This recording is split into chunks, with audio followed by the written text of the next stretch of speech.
தமிழக அரசியல் தற்போது ஒரு பெரிய சதுரங்க போட்டியைப் போல மாறிவிட்டது. பல ஆண்டுகளாக எதிரெதிர் துருவங்களில் நின்ற திமுகவும், அதிமுகவும் இப்போது ஒரே மேசையில் அமர்ந்ததாக கூறப்படும் தகவல்கள் அரசியல் வட்டாரத்தில் அதிர்ச்சியை ஏற்படுத்தியுள்ளது.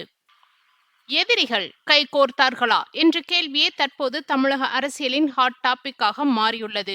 ஒரு காலத்தில் மேடைகளில் ஒருவரை ஒருவர் கடுமையாக தாக்கிய மு.க. ஸ்டாலினும், எடப்பாடி பழனிசாமியும் தேர்தல் முடிவுக்கு பிறகு திரைமறைவில் பேச்சுவார்த்தை நடத்தியாக கூறப்படுவது அரசியலை சூடுபிடிக்க வைத்துள்ளது. ஆரம்பத்தில் இது வெறும் அரசியல் வதந்தி என பார்க்கப்பட்டாலும், அதிமுக அதிருப்தி அணியின் முக்கிய தலைவர் சி.வி. சண்முகம் கூட்டணி ஆட்சி குறித்து பேச்சு நடந்தது என வெளிப்படையாக பேசியது அரசியல் களத்தில் பெரும் அதிர்வலை ஏற்படுத்தியது. அதற்கு மேலாக ஐயுஎம்எல் தேசிய தலைவர் காதர் மொய்தீனும் இதே போன்று கருத்தை பதிவு செய்தது இந்த விவகாரத்தை மேலும் பரபரப்பாக்கியுள்ளது.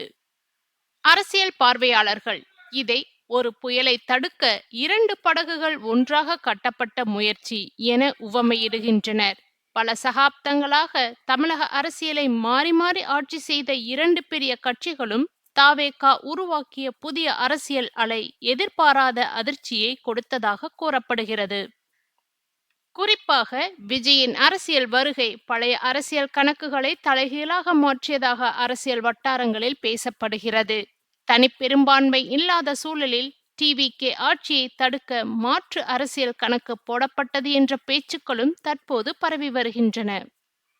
அதற்காக சில ரகசிய சந்திப்புகளும் நடைபெற்றிருக்கலாம் என கூறப்படுகிறது. ஆனால் காங்கிரஸ், விசிக, கம்யூனிஸ்ட் கட்சிகள் மற்றும் ஐயுஎம்எல் போன்ற கட்சிகள் வெளிப்படையாக விஜய் தலைமையிலான டிவிகே அரசுக்கு ஆதரவு தெரிவித்ததால் அந்த திட்டம் பாதியிலேயே நின்றுவிட்டதாக கூறப்படுகின்றன.